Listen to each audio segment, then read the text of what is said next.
welcome to Mountaineer Farm Talk. This is J.J. Barrett, the WVU Extension Agent for Agriculture for Wood County. Also, I have with me my co-host, John David Johnson, down at Jackson County. How are you today, JD? Oh, doing wonderful, doing wonderful. Just getting moving here and thinking a little bit about specialty crops and looking forward to see. I see a great panel lined up here on this screen and looking forward to see their thoughts.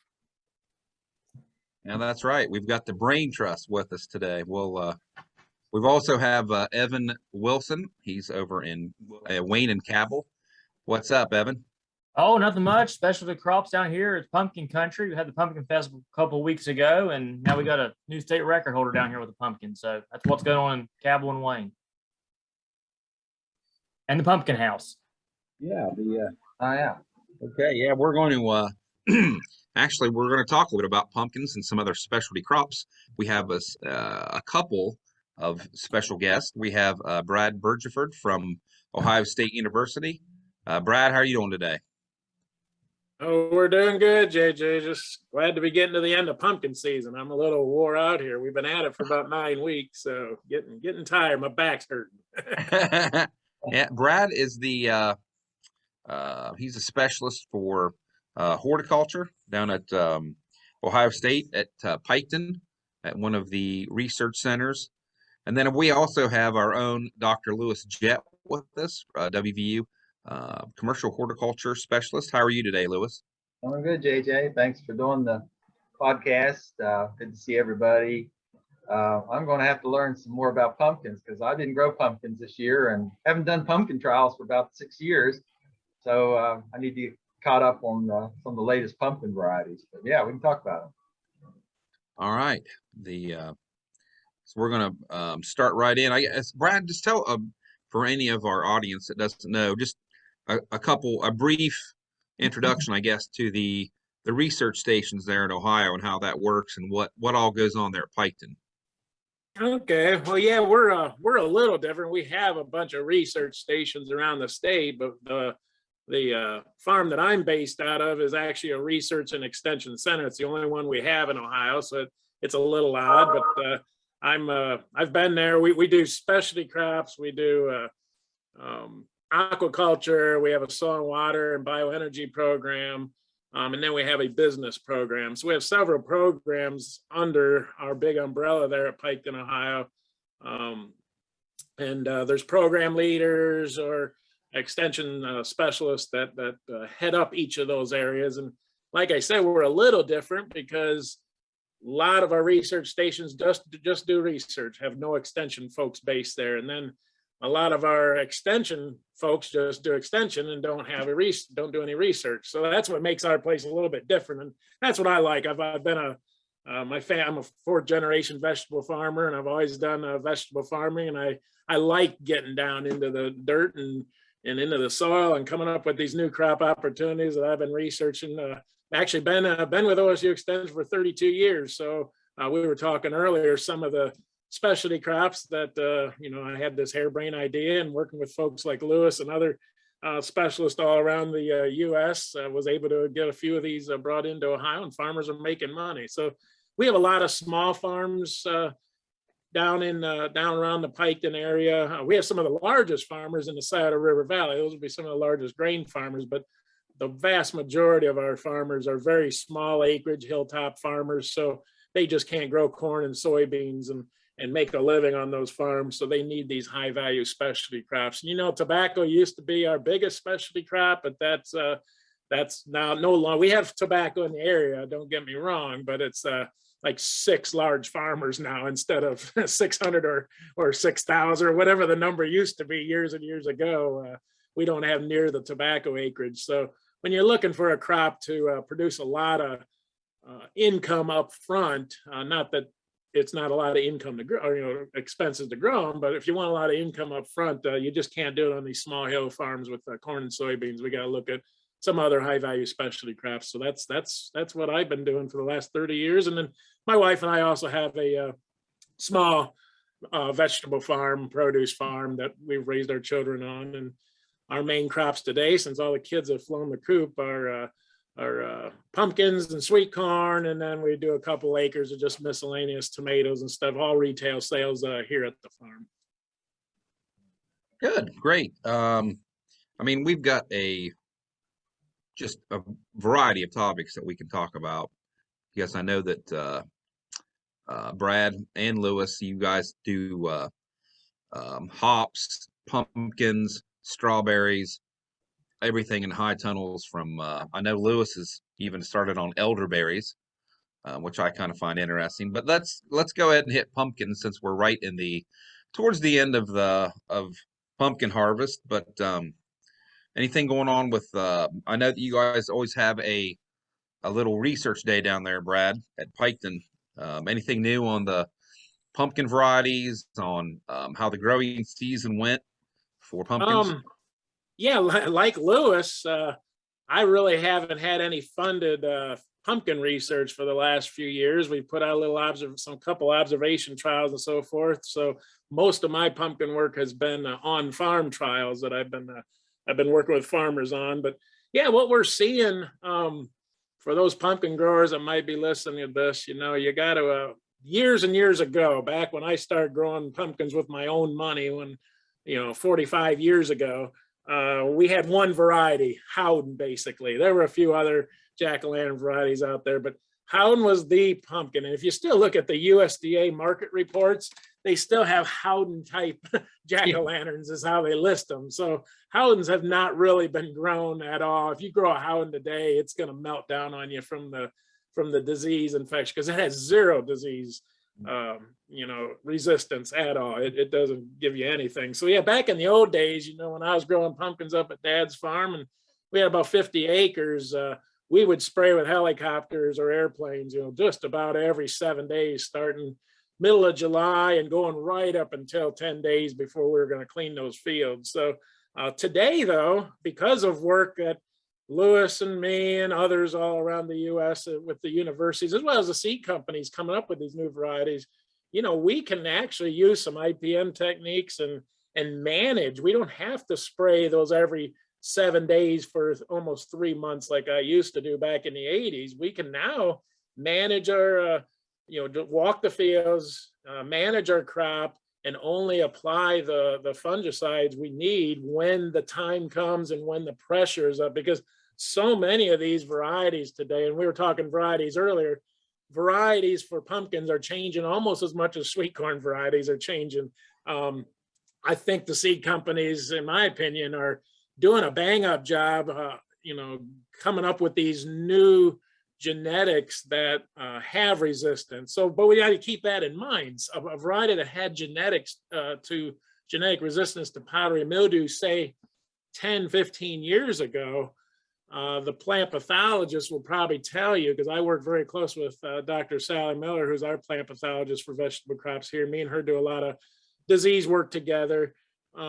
Those varieties that had genetic resistance to powdery mildew maybe 10 years ago aren't holding up this year. So if we as extension folks don't educate our farmers that, hey, you may have only sprayed that crop twice 5-10 years ago, don't think that's going to happen, because the genetics of these powdery mildew pathogens have changed so much that the plants, the varieties aren't holding up anymore. So that's why, as us extension folks, we need to encourage that maybe if they want to look at research results to maybe reduce their input costs, such as fungicides, but don't ever think it's going to hold out, because every year, this year, we had some really weird powdery come in. I don't know. I mean, there was none. Then all of a sudden, at least here in Ohio, at least around the second week of August, man, it came in with a vengeance, even on varieties that have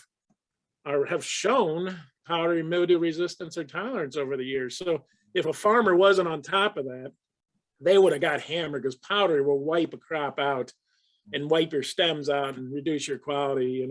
Sunburn back in August, September, you lose your canopy, you're going to lose the quality, because the fruit's going to get burnt, and then you lose your stems and you can't sell them.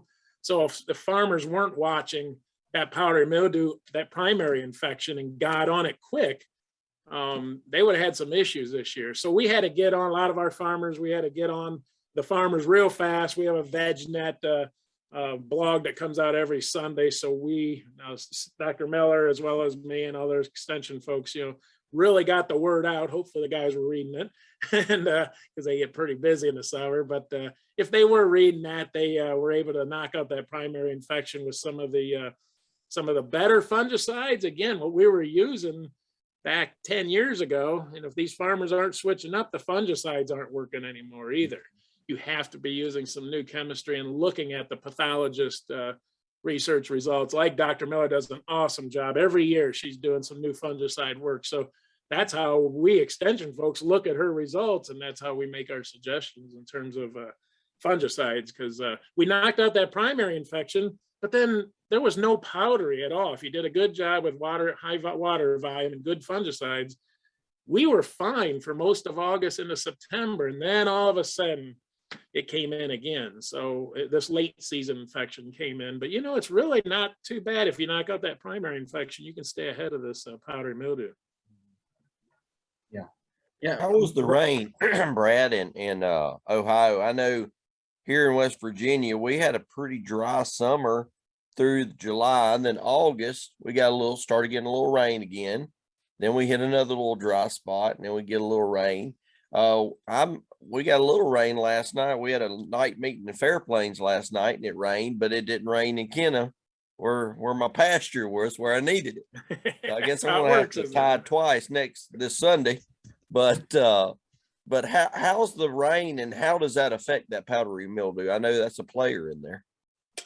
Well, John David, we actually sounds like we had a flip-flop for what you guys had. We were very wet, from May all the way up into July. Little irrigation we had to do, very little.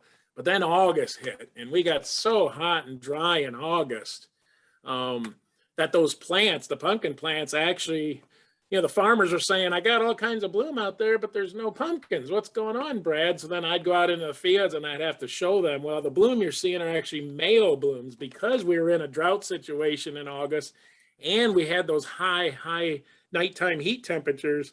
The plants were throwing all male blooms. So what we had was an early fruit set, because July was wet, July was cool evenings.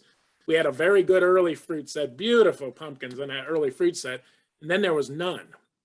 And just here in the last 2-3 weeks, did we get this late set that came on when those nighttime temperatures toward the end of August started cooling down. And then the plants started reshooting female blooms again. So I don't know if you are, the listeners know, but when you look at your pumpkin plants, the male bloom will be on a big long stem, and the females will actually be a little tighter to the plant, have a little immature pumpkin on it. But just driving by a field, you just see blooms, so you just assume those are all blooms. But when a pumpkin plant's stressed, like we had here in Ohio in August from the heat and the dry conditions, those plants threw all males, and we had a little bit of a break. But when you take into consideration that early fruit set, then this late fruit set, overall, our pumpkins did pretty good for most of Ohio, unless you got hit with a hailstorm. I don't know if y'all got any of that hail or those bad storms that came in from those hurricanes, but we had several farms have total crop losses when the hurricanes came in with some hailstorms, but that was just very isolated. Hey, I want to switch directions just a little bit on the pumpkin topic. Maybe I'll go to Lewis. How, for any of our listeners, how can pumpkins fit in for diversification for, say, any farm operation, as far as getting started in that, to diversify and maybe bring some added income into the farm? How would pumpkins fit into your farm program? I think if I were a beginning farmer or somebody just getting started in farming, not just in West Virginia, I'd seriously look at winter squashes and pumpkins as a cash crop. I mean, they're really low labor crops. So they're crops that you don't have to hire a lot of off-farm labor. There's a lot of people that want to come to the farm and pick their own pumpkins, so there's an opportunity to do agritourism with them. They're an ornamental plant. Anytime you have an ornamental plant, you can really have a good price premium on them. But I like the fact that they're low labor and their input costs are low. So, we have lots of farms here in West Virginia, lots of landowners, but not using the land to their full capacity or their full efficiency. So I think it would be a good crop to look at. I mean, there's obviously areas where there's probably a glut of pumpkins in the state, but you just have to evaluate whether there's a market for pumpkins in your area. But I think folks are happy to come out to the farm and pick their own pumpkins. They just love it. I mean, I think it's just a really cool thing to do.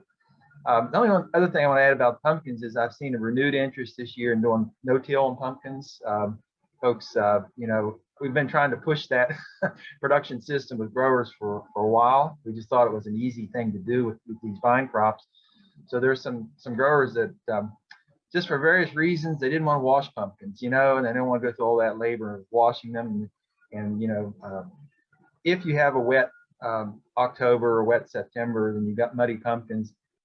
Just the no-till system really makes the pumpkins cleaner, and you get a higher price for them, right? So if you take them to the auction, you're going to get a higher price for them. If you sell them on the farm, they're going to be higher.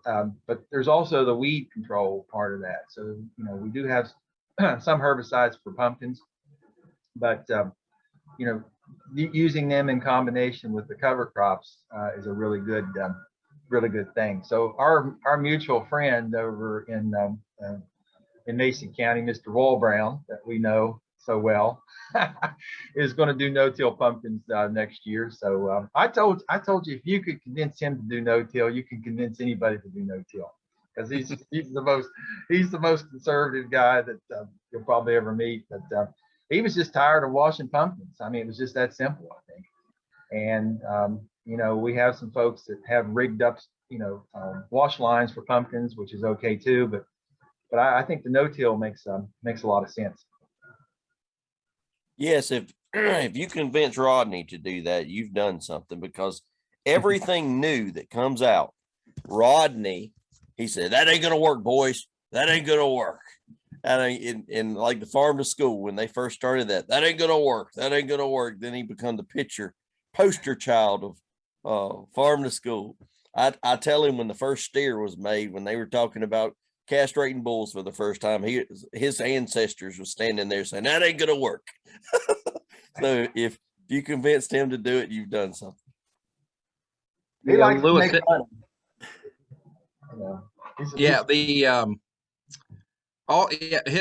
Talking about the no-till, Lewis, what do we have any facts as far as the research on how much decreased herbicide usage there is for the no-till? I mean, does it really help the bottom line? Well, I think, you still would use strategy. Probably end up, maybe depending on what system you use, if you're not using a roller crimper, if you're just using a Colopacker, you probably would end up using glyphosate too. But I think your overall weed control is lower. You might not, I'm not sure it's going to save total herbicide. It might, but you're going to have better early season weed control. And that's going to make a big difference on canopy size and fruit set and yield. I just think it's just a matter of getting the system right. So getting the cover crop seeded at the right time, rolling it at the right time, making sure you've got the herbicides that you need to put on after you rolled it. If you do it right, I think it works. You could have it where you don't do it at the right time, and it really messes you up. But we've done it several times. We researched it. We've seen higher yields with the no-till plots, and we've been preaching to growers to try this out.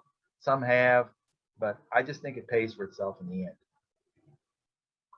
One Hey, of the Lewis, keys this there, might be Lewis, something. go Sorry. ahead, Brad. Sorry. I was just gonna say, this might be something, Lewis, that me and you can maybe try to get some funding for and do some more research. A lot of my farmers, including my own farm, we have heavy clay type soils, and the traditional, annual rye planted this time of the year just doesn't really work. Our soils hold enough moisture in the spring as it is, and you throw a rye cover crop on there, that holds it even more. And we've seen a lot of emergence issues and so forth, especially in the heavy soils. Now, my farmers that grow for Walmart or Meijer or any of the Kroger chains, they all pretty well farm on light soil, and that's actually a mandatory requirement when you sell wholesale to those chains. you sign an agreement, you have to grow them on a cover crop. So those folks are okay, but for some of my farmers, I'd like to look at some other types of maybe spring seeded cover crops, maybe a heavy oats crop, maybe some winter pea thrown in there. I think barley might be an option too, spring barley. Yeah. Yep. Something, and then, something in addition to the rye, because the rye just doesn't quite work on some of them. And that might be just our farms, but these heavy soils, it just holds that moisture way too late and delays planting. But I agree with you totally.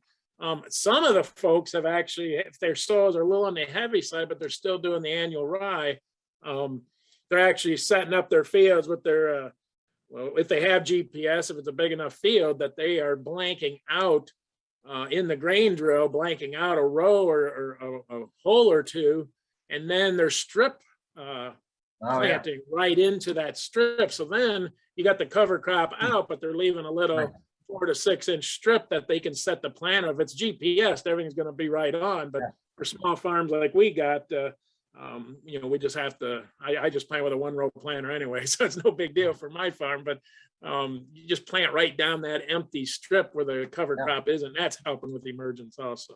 Yeah, just as long as the pumpkins are laying on mulch, that's about all you need. So I said the other scenario about the no-till, if you have a really wet season, I think it could probably hurt you. I mean, holding in all that moisture, you said, Brad, will probably affect yield. But if it sets in dry, it's going to probably pay for itself in holding moisture in the soil too. So, for growers who are interested in pumpkins or thinking about growing pumpkins, it might be something, OSU and WVU could work with them on trialing the no-till.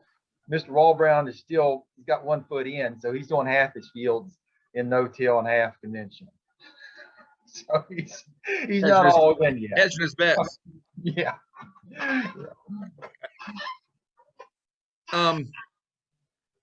Let's move to a maybe another high value crop, strawberries. I know that Brad has done some recently. I was talking some other Ohio State extension agents about some variety trials, and I know that Lewis has done some extensive work in strawberries. I want to start with Brad. Can you tell us a little about your recent strawberry trials, variety trials, or what were we working on for research? We're actually picking strawberries right now. When was it? Maybe 20 years ago. I can't remember. This whole strawberry market thing just blew up. People eat strawberries 365 days a year if you got them. So my goal back 20 plus years ago was to try to come up with a production system to extend that harvest and that marketing season for Ohio growers. So again, I just come up with these crazy ideas, and I find the folks like Lewis and others that are pros at it. And I worked with Dr. Barclay Poling when he was still on the faculty there at North Carolina State University. Barclay actually changed the entire strawberry production system in North Carolina from matted row to annual plasticulture throughout his career. So I went down to help him, and that area started a little produce auction. So I said, well, in addition, Barclay, you can teach me how we can modify your North Carolina plasticulture strawberry system for us here in the Midwest. So we've done that. We did many years of research trying to figure this out, because it's not the North Carolina system for us in Ohio. It's we got such harsh winters that we had to do some modification to our winter protection systems than what they use down in North Carolina. But we actually got it working. We got, I don't know how many acres now we got. I know of 3 farmers that have over 100 acres of plasticulture. And then I know another 100 farmers that probably have another 100 acres or 200 acres, an acre or 2 each of plasticulture. So it really has. We can now harvest, and we didn't replace matted row. That was not, my matted row makes you so much money. But we complemented matted row, so we can actually start harvest 3 to 4 weeks before our matted row kicks in, then finish the season out with matted row. And so we easily can do 6 to 8 weeks of strawberry harvest compared to 3 or 4 we used to do 50 years ago. But now we're actually trying to come up with this 365 model, which I don't know if it's going to work. We're very fortunate. Dr. Cherry Kubota, she came to our faculty in the Hort and Crop Science Department from out west, where she had done a lot of climate controlled environment agriculture on strawberries. So when she came in, and when she came to Ohio, you know, I took my field ideas and my experience in her greenhouse, because she don't know anything about growing in the field. We put our minds together, and we've received some funding to throw her experience and her results she's had in greenhouses and put them into a tunnel. So we currently have a pretty large tunnel there at Piketon that we're playing around with some different production practices. It's on a tabletop system. So when you're getting old like me, you really like it. You have to bend over to pick those strawberries. You can pick them from up on a tabletop standing up, and it's worked. We made a lot of mistakes last year. Last year was our first crop with that. We made a lot of mistakes, but nothing major. So we were able to learn from our mistakes, and that's why we're harvesting today, and we hope to harvest right up until Christmas. Now, the difference between what Cherry's used to and what I'm used to, she's used to lighting a greenhouse, so you can control that plant just by the amount of light you put in. You know, that's our limiting factor when we go into these high tunnels. But actually, we're double cropping them, so we're going to harvest here this fall up until about Christmas, and then we'll put them into a dormant state, set them on the ground in the tunnel, cover them over with floating row cover like we do in the field for winter protection. Keep them, you know, we'll irrigate them, keep those blocks moist. They're coconut coir blocks, slab blocks. We'll keep those moist, you know, every couple of weeks, because they're not photosynthesizing much during the winter months. And then we'll bring them back up on the tables in February, and we'll fruit them again and start picking in April and May all over again, get a double crop. So stay tuned. We're hoping someday we can do 365 local strawberries, but with the work that we've done over the years with adopting plasticulture here in Ohio, we definitely doubled from what our generations before us used to do in terms of length of harvest on strawberries. So Brad, those are hydroponic strawberries, and flavor, what's the flavor like on those? Well, yeah, they're sort of hydroponic. They're growing in a media. Yeah. Really, media just holds that plant up. But yeah, they're growing in a media block, so they're not growing in a gutter where the nutrient solution is just flowing across the roots. It's actually growing in a media block. And we have not gotten to the point, because we just now got enough fruit. Last year, we planted too late. We were using our field experience and we planted too late. So we had a bunch of green strawberries at Christmas time. So that was one of our screw ups. But we are getting enough fruit now, and just doing taste tests with the faculty and the staff there at the research center.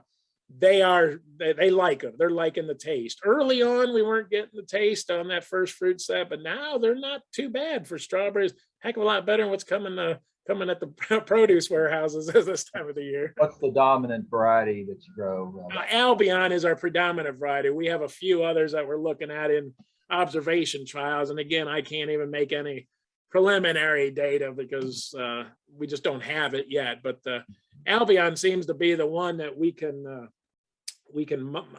maybe grow conditioned plants. It's a little more for this show, but just real quick, a conditioned plant, you can trick that plant by moving it in and out of darkness when it's immature, when it's an immature plant at the transplant stage before it goes and gets planted into the blocks or into the ground. So we're seeing some pretty positive effects of conditioning those plants. Now, there's a lot of labor involved moving those plants in and out of darkness every day, but this research is really opening up a lot of cool doors that I think is going to help farmers in Ohio, West Virginia, and Kentucky, and all around in the future, looking at extending that strawberry harvest season if you want to do it. Now, some farmers just get tired; they don't want to be picking at Christmas time, but we'd like to at least come up with a system that we can provide that opportunity for farmers. I'll ask a question for the producer, because this is the question I always get, the first question, it seems.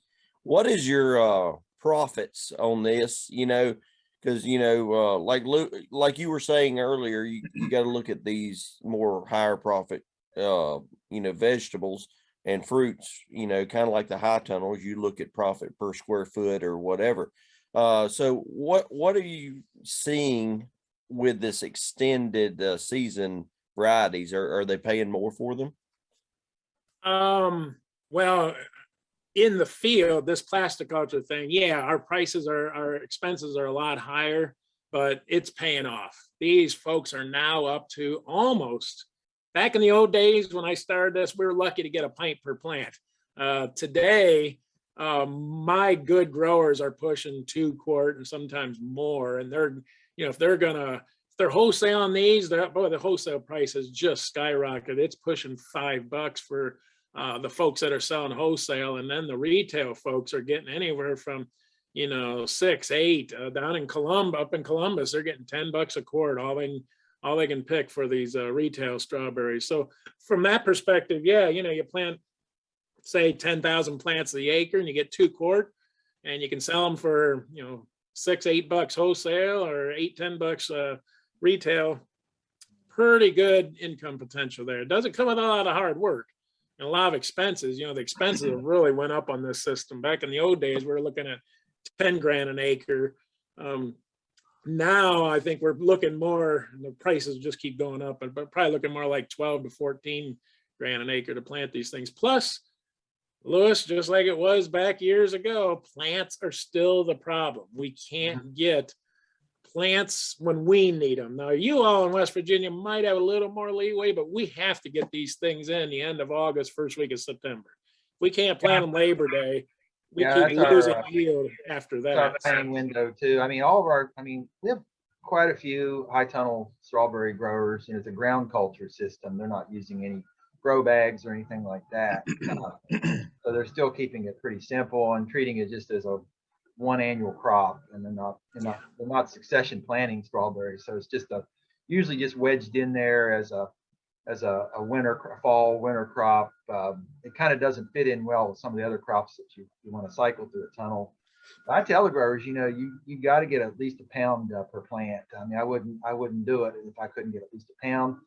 $5, $6 a pound is what I would be shooting at. But I mean, if they miss that planting date, like you said, Brad, late August, early September, they're going to not get the crowns, the branch crowns. They're not going to get the fruit buds for producing at least a pound. I don't think we have anybody getting 2 pounds per plant. I think we have quite a few getting 1.5 pounds, 1.25 pounds, 1 quart, or a little bit more than 1 quart. That's not bad. In a tunnel system where you're, like John David was saying, everything's on a square foot evaluation, they're not the most profitable crop. They just aren't. I mean, as an annual thing. But I think if you can push the numbers on the price, you can probably make some more profit. But the yield levels are kind of plateaued. We just seem like we can't get up to 2 pounds per plant. I don't know if it's our day length or whatever it is, but I think if I was 1.25 pounds, 1.5 pounds per plant, and I was getting $5 to $8 a pound, I'd be happy. But it's, compared to some of these leafy greens and things, it's still not the most profitable crop. So now, John David, on this new system we're looking at, again, I got 1 year under my belt, so we don't have any economics on that yet. But I'm really thinking if a grower has a tunnel, you're gonna have to maybe have your tomato crop out of there early in order to get these planted in August. But if you can do that, then you can double crop it and you can do it standing up. And we really pack the plant numbers using these slabs, doing that double crop thing. And then me and Cherry's goal is to have Christmas strawberries and have you pick strawberries at Christmas time. I mean, I guess they do it in Japan. I guess we can try to do it here. But if you can have those holiday berries and then get 2 crops. So if we can get, even 1 pound in the fall and 1 pound in the spring, then we kick our yields up and then we can sell them direct to the consumer and get that higher price. I think this is going to work out, but stay tuned. The slabs and the plants are our biggest costs in fertilizer, because we're injecting fertilizer daily, but the slabs we can double and maybe triple crop. We're double cropping the slabs right now on a second year, and we might be able to triple crop that. So then that'll save some expenses in the long run. But stay tuned and see how we come out here. I think the Albion is certainly one to look at, because you could at least get 2 crops off of it, even in our system of the ground culture system. We can get you can carry them over another year and get a second crop. The Chandler, we're not able to do that, or the Flavor Fest. So our system is a little bit, scaled down compared to what you're doing, Brad. Last year, Matt Kleinians sent me some grafted tomato plants, and we put some in a high tunnel. We finished that project up, and then we relay planted strawberries in the same bed. while the tomatoes were finishing up. So I think it's possible you could come in there and get the strawberries established in the row where you still have a tomato crop, and then you just pull the tomato crop out and you let the strawberries go. So there's all sorts of little things you can do with strawberries that I like. So yeah, I'd encourage every grower to look at them, particularly if you have a high tunnel. It might be a good crop for you. What about, Well, go ahead, JJ. yeah, well, how can I think Brad was talking about it a little bit, but how can we fit in with the strawberries fit in for the U-pick and maybe some of the agritourism? And I know that Lewis was talking about the pumpkins. The great thing about that is the people can come out and grab one of the little wagons and go out and do your pick your own. I know that some farms do pick your own with a lot of fruit, apples, peaches, which would work well for them. I know that some farms have the pick your own for vegetables. Maybe that doesn't maybe not popular, but how can that fit in for the pick your own farm, or fit that into a pick your own? Well, back in the 70s and 80s, that was the way to go. You know, the housewife would come out and they'd spend all day with the kids picking strawberries, and you know, it was, and they put them up, freeze them, jam them, whatever. I don't know about you all, but at least in our area, people don't have that work ethic no more. The housewife doesn't want to work. The kids get, you know, they come out with mom and dad to pick strawberries, and then the bugs get to them and they don't want to hang out. So what we're seeing is, you know, they'll go out and maybe bend over and pick a quart or two. But then they'll come and buy, you know, take a whole flat of pre-picked berries home with them. So the pick your own thing is there. The agritourism thing is there, but don't think like we did back in the 70s and 80s, you're going to move volumes, tons of fruit, because we just don't have that type of customer today. Customers are, you know, they've lost the farm background. They don't can, they're in a hurry. They got to get the soccer games and whatever. So you're right, JJ. Agritourism, people want to come and you pick, but you're not going to move a lot of fruit you pick. You're going to make money if you can find the pickers to pick them and have all those pre-picked berries, because they literally will. They'll come out, pick a gallon bucket or a half a gallon. The kids get buggy. They don't like the weeds. They don't like the dirt.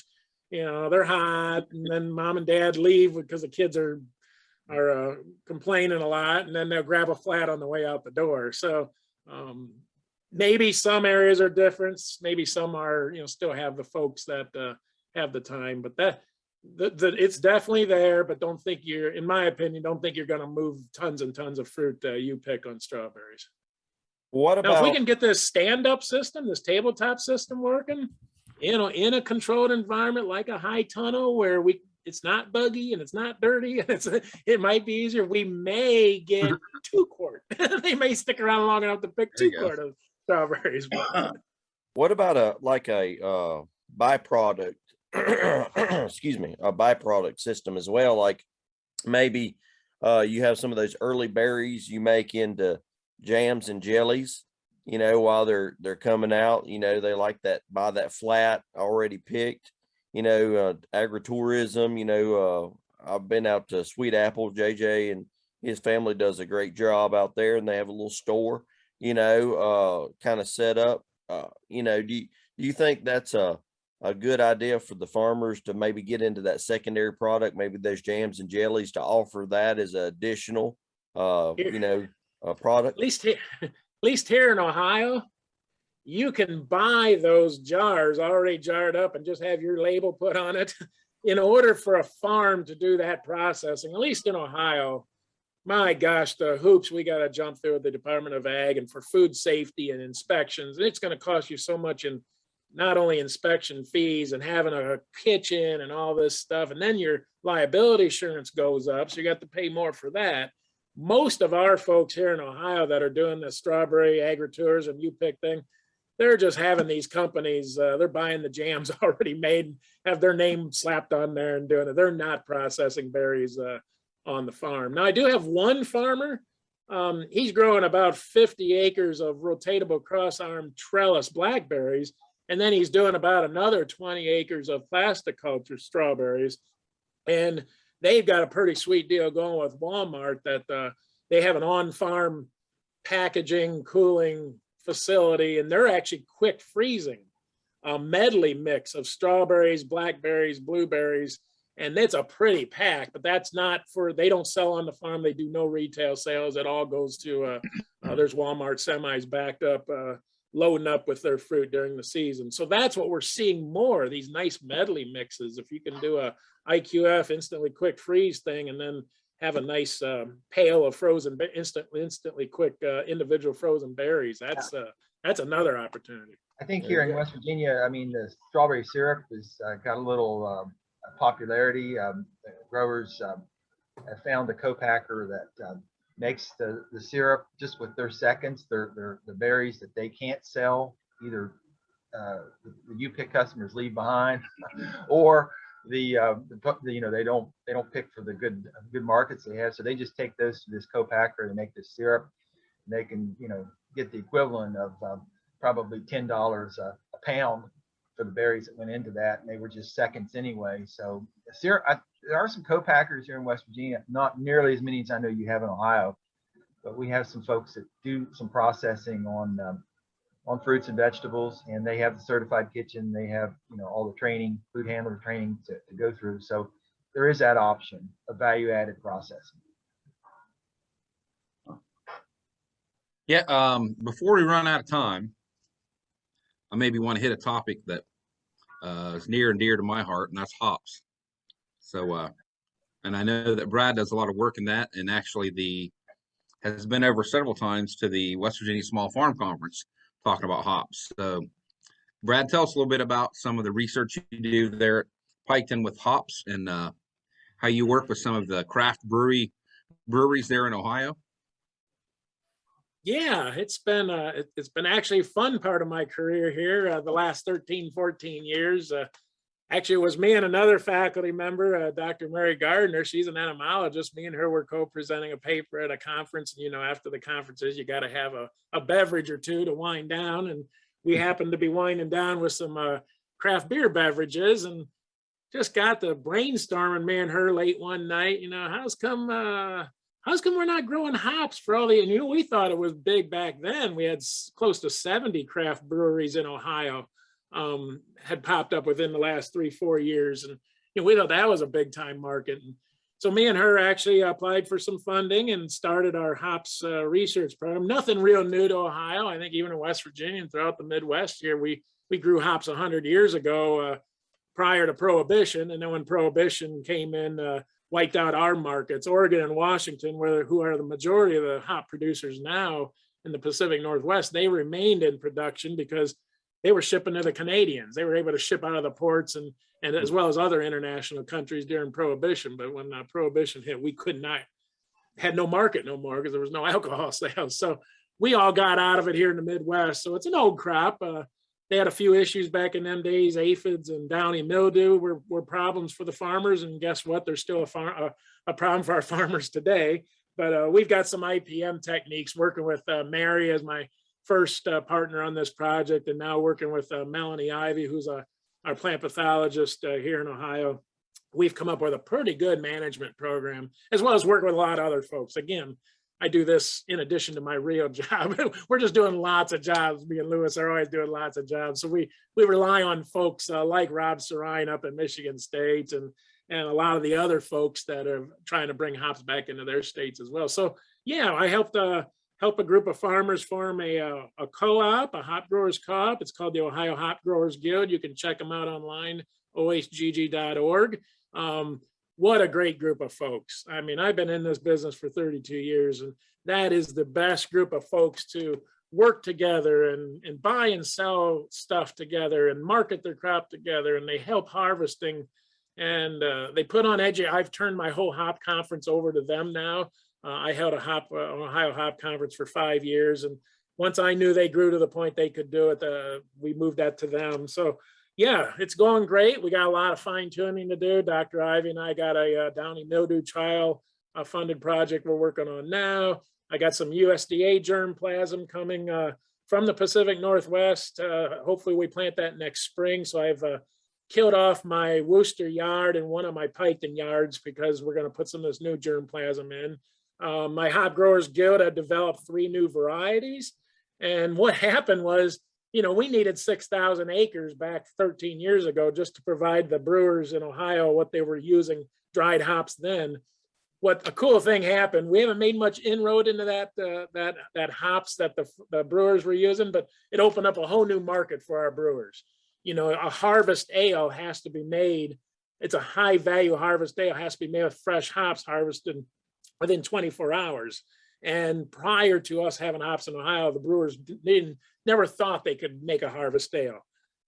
There are so many harvest ales coming out right now made out of all Ohio hops that it's phenomenal. And when a farmer can sell green hops to a brewery, you're almost doubling your money because you're selling that water weight.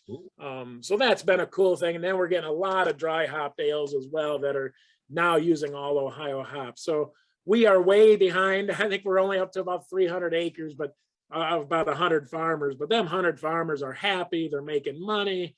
They've learned a lot on the way, but the future looks bright. We did it the right way. We did not enter that world market, international market, national market. We went into this as a local direct to brewer sale. Some states did not do that. They were trying to compete on a big national level. And, these brewers will pay a premium, just like our produce farmers. They'll pay a premium over the national market just to be able to put that farmer's logo and make a 30-mile beer or whatever out of it. So they're getting paid more than the national market average, and the brewers are happy. I had a joint meeting with the brewers and my hop growers back I guess it was about 10 years ago now, 12 years ago. There was beer involved, which always helps. But I got them guys and girls making friends with each other. Now they pretty well do their own thing. The brewers and the hop farmers, plan together, work together. It's a great thing for Ohio. So I'm very happy, and it's been a good thing here for us, for my farmers in the last few years. Brad, you're making me thirsty. I want to go find a harvest ale. Do you guys sell we can do that. I'll go to Kroger's and ask them, do you sell a harvest ale here? But you know what's that? Actually, you won't get it at Kroger. They're making these breweries sell it at the tap house. And that's where you're going to pay $10 a pint for that harvest ale. You're not going to find that as a wholesale beer on the market. And then one more cool thing, I know we got to get going, but me hanging with these breweries then, one thing that kept coming up about 4 years ago was, Brad, you know where we can get a pawpaw? You know where we can get it? Why? Oh, we're making so much pawpaw beer and it's in such high demand. So me and Dr. Matt Davies, he's in our School of Natural Resources. Me and him have a project now, a USDA funded project where I'm the horticulture guy, so I'm trying to turn pawpaws into orchard systems. And we got a good start on coming up with an orchard system for pawpaw. And then he and one of our grad students is working on managing woodlands. So if you have wild pawpaw patches, managing that patch for fruit production, because I have one farmer or one buyer standing order. If you have 100,000 pounds of pawpaw, he will buy them at $8 a pound.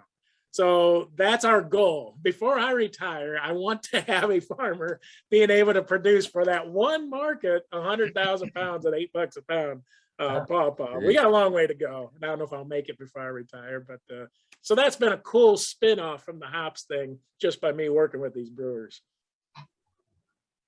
Lewis, pawpaw is a tree fruit. For those of you that some of the listeners may not know, it's a native native tree, fruit tree to our region here in the Midwest U.S.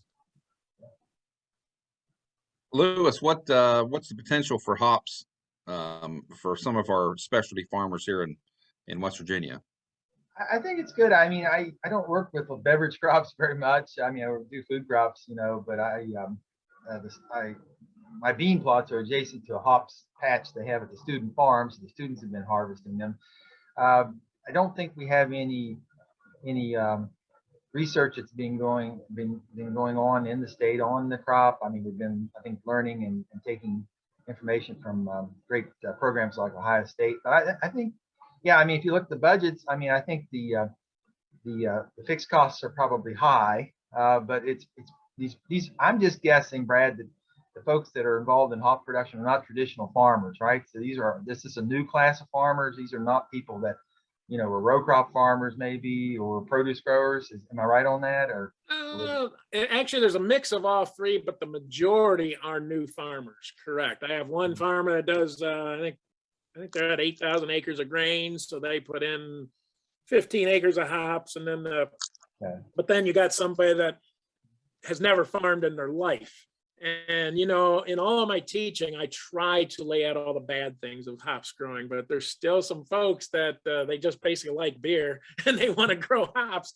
They're not in business very long because they're not true farmers. They similar to like the wine grape program. I mean, yeah, the folks that get into the wineries, I mean, they just like wine, and they're going to do everything they can to make some wine, even though they may do it wrong. But yeah, I mean, I think there's a lot of potential. I mean, certainly there's no need for us to duplicate a good program like it's going on in Ohio State. But I think we'll just keep inviting Brad over to the Small Farms Conference. And we get several West Virginia farmers. There are several decent sized, several acre hop farmers that come over to our conference from West Virginia. So yeah, it's catching on. I don't know what your craft brewery numbers are, but Ohio is one of the top states in terms of, now we're up to, I think we're pushing 200. We thought we had a lot at 70. Now I think we're pushing 200 craft breweries. So the craft breweries are the market. So if you don't have a large number of craft breweries, then that reduces your hops potential. But been a great crop, loving it. Yeah, if you guys can use elderberries in your ales, maybe we'll have elderberries for you guys. There you go. All right, we'll keep that in mind. Yeah, the old Evan, do we have any questions from the audience or chat room? Not that I can see, but you're talking about the pawpaws there for a second. We got a producer out in Lincoln County. I forget how many pawpaws trees he said he has. He may be able to help you out there, Brad. He's when I have pawpaw questions, I call him. Pass him on. But again, these folks, if you're a good pawpaw grower, you're making money already because you have your markets already tied in. But yeah, I'd love to work with them. Okay. I don't have any other chat questions in there. Any from participants on here? I think we have the gardener. JD, you have anything else to add?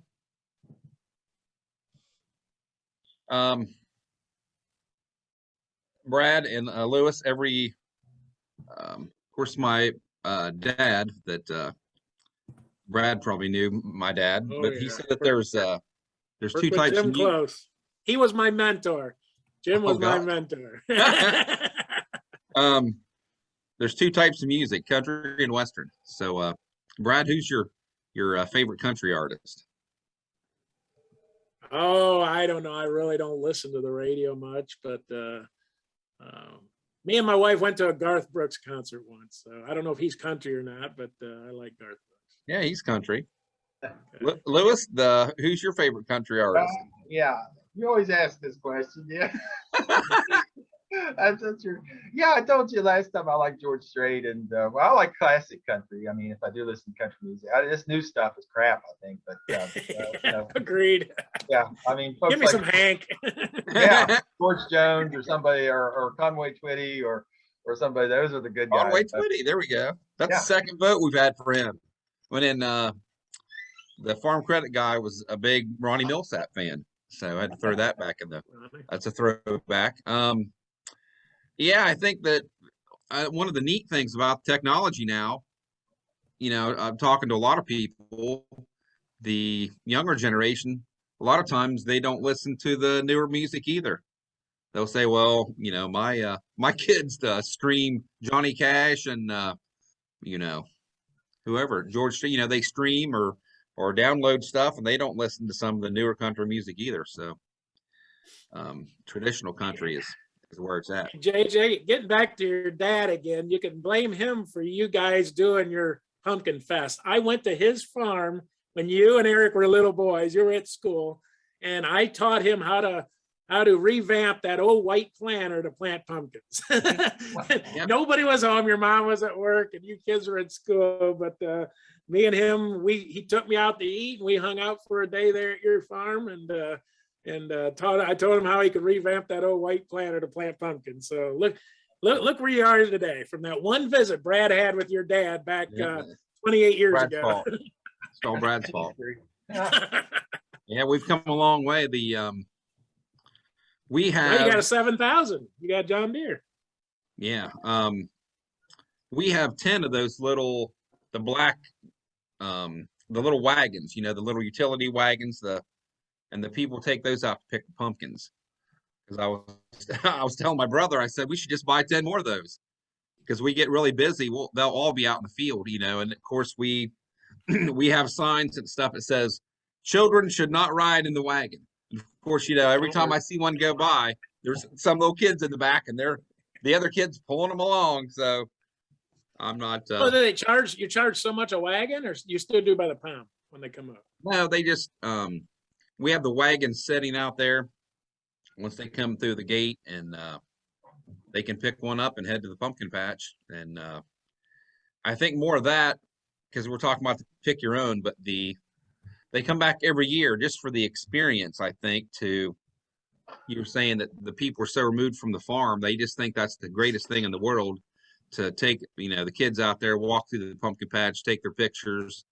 And another good thing is sometimes they're not really picky. The kids aren't on the pumpkin. It might be one that's still partly green. It might be a misshapen one. They put those in the wagon and they pull them up, and the parents are like, okay, how much? And then put it on there. About 3 or 4 years ago, we started taking cards with the what do you plug into your phone? I'm trying to think what they call that. Oh, yeah. You plug into your phone and then you can swipe your credit card on it. So there was one other question maybe. Well, I think we about hit all the I know that I contacted Brad here way back and we talked about what topics we were going to talk about. I think we hit most of those. Did we, Brad? I think so. Yep, I touched base on it. If anybody's interested, you can go to my website, southcenters.osu.edu, and go to the horticulture page, and you can see my specialty crops research that I'm doing. Dr. Gary Gow is our fruit specialist. You can see what he's doing there at South Centers of Piketon, and he may be a good guy to have on one of your programs too, because he's been doing some elderberry work too, Lewis. But you can subscribe to our email list. We have a horticulture listserv, so you can subscribe from our website. If you want to come on over, we have a lot of West Virginia folks attend our field days and workshops, and when they're virtual, they can easily jump on. So feel free to join our mailing list and find all my research results there online. All right, Lewis, how do we get a hold of you? Well, that's hard to do. But just you can go to the extension webpage and find some of our publications there. Not as many as we would like to have. We try to do a lot of regional conferences and workshops, particularly in the southwestern part of the state. We have a project working with high tunnel growers in that area that actually borders Kentucky and Ohio, where we're trying to get those growers to grow more winter crops in their high tunnel. So if anybody's in that area, we'll be certainly doing some training events in the next couple of years. We do have the Small Farms Conference, which I am optimistic will be in person in February of 2022. And I think we're going to have a great conference there. So there's a lot of information on all specialty crops there. You get to meet folks like Brad, you get to meet other growers, you get to meet other extension agents, folks that might help you answer questions. So but you can always find my email address on the webpage. I take emails all the time. Yeah, that's what's your email address there, Lewis? Yeah, my name, it's real easy because it's my name, Lewis.Jett at mail.wvu.edu.